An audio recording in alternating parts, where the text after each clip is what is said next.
Okay. So,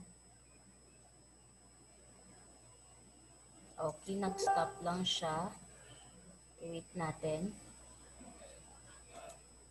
Okay, so let's proceed.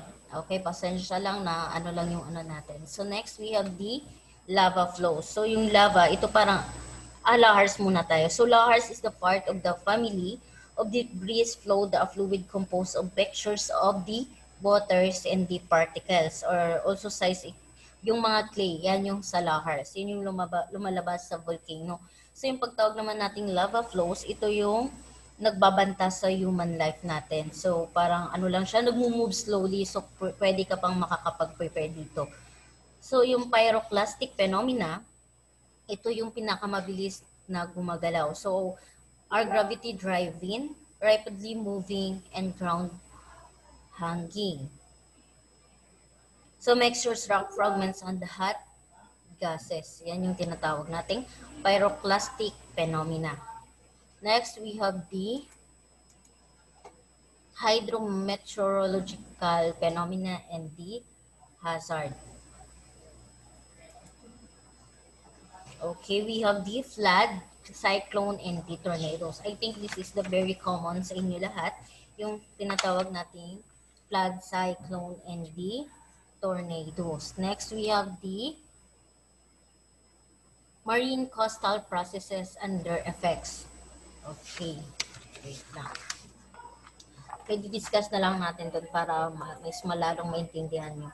So, dito sa floods, one of the most common hydrometeorological hazard is the flooding. O, siyempre, di ba, normal naman yung pagbabaha. So, they are common and very costly for the community. So, the conditions that may cause flooding include the loss of several days and water that seeps into the ground. So, the flash flood, or the other hand, occurred due to the sudden overflowing of river along the stream of lying area. Yun, dyan ano yung flood. So, pagdating naman sa cyclone,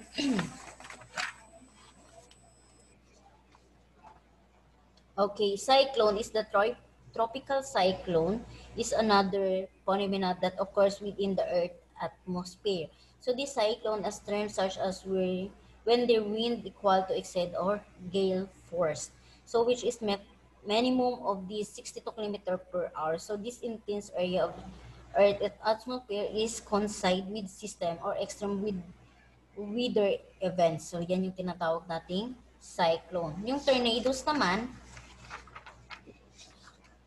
okay, so yung tornadoes are rotary storms that appear in the whirling and advancing funnel.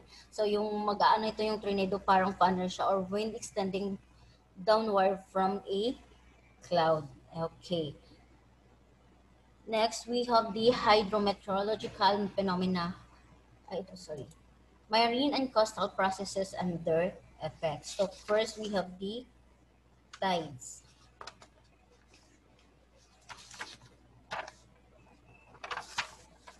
Okay, tides, waves, and the sea level changes and the coastal movement. Yan yung magiging yung effect ng marine and coastal processes. Okay, discuss natin first yung tides. So, tides when nag-occur yung tides when the moon and the sun has gravitational pulse onto the ocean, so which created the oscillations called tides. So this the Earth's spin, the positions of the moon is overhead sweeps across all the latitudes. So dito nag-occur yung tides when the moon and the sun is gravitational pulse on the ocean. So yung waves naman, nag-occur ito when the disturbances in water caused by the water energy there is passing through the water. So in open ocean basins is source of the energy is wind. So because of wind dito nag-occur yung waves. So the sea level changes. So occurs when the result of increases in water temperature. So ayan, so mag-change talaga yung level ng sea because of the increases of water temperature. Next, we have the coastal movement. So yung coastal movement, ito yung tinatawag natin, the real cause of coastal activity can be ascertained from the movement of crust and the crustal structure. So they are very few studies that refer to the relationship between crustal movement and the crustal structure. Next, we have the structure introductions to life science. Okay.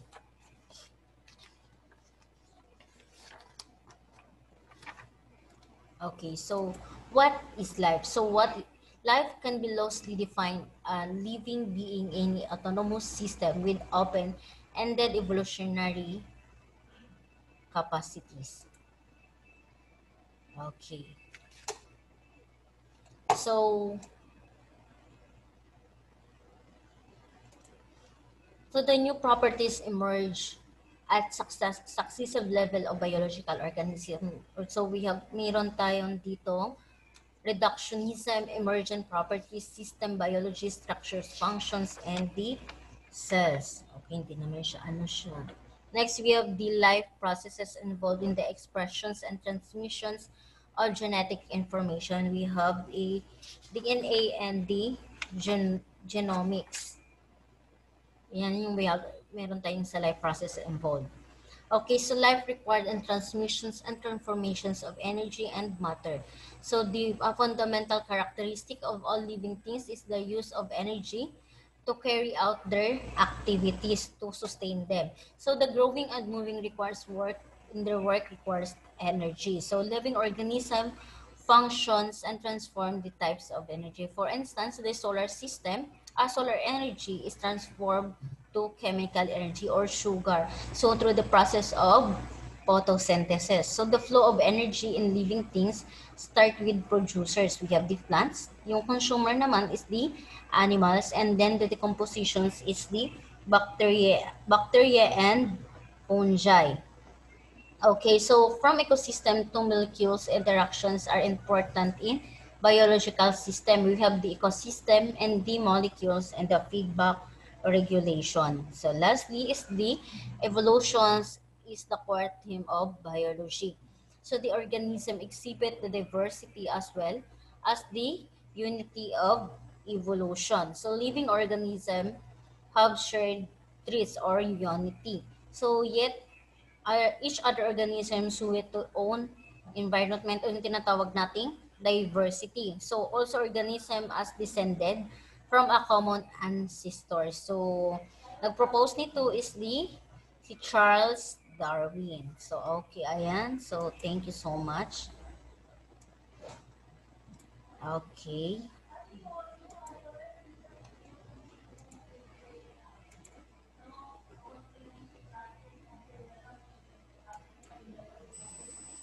Okay, so any question?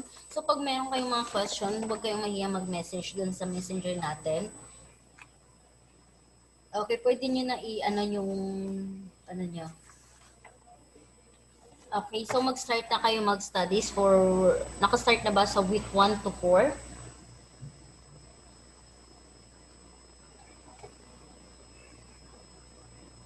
Naririnig nyo? Yes, okay. So, pakisagutan. Yes po, ma'am. Yes po, ma'am. Okay. So, bali, sagutan nyo na lang yung mga quizzes sa mga written work. Okay. Yung mga written works. Pakisagutan na ha. Then, pwede na kayo makaproceed for the next week. Okay. So, thank you so much. Po. Thank you din po, ma'am. Thank you, ma'am. Ingat. Ingat po. Love you. Sabi ni Kian po. Thank you, ma'am. Okay. Thank you, ma'am. Okay po.